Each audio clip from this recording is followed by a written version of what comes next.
Welcome back, entrepreneurs, to another exciting episode.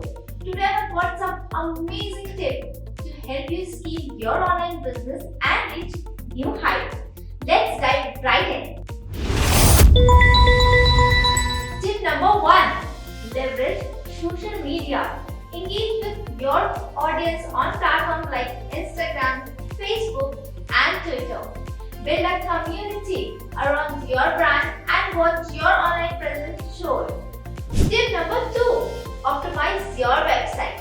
Ensure your website is user-friendly and mobile responsive.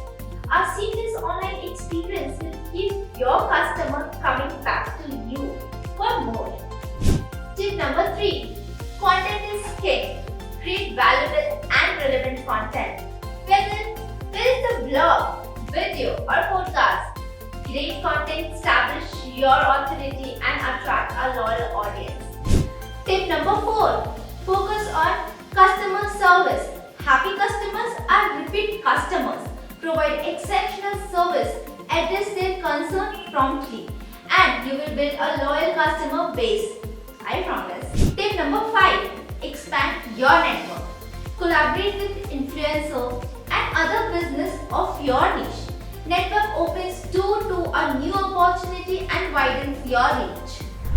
And there you have it, entrepreneurs. Follow these amazing tips and you will be well on your way to scaling your online business successfully. But remember, consistency and dedication are your best ally in this journey. Stay connected for more valuable insight. Until next time, keep growing and keep thriving.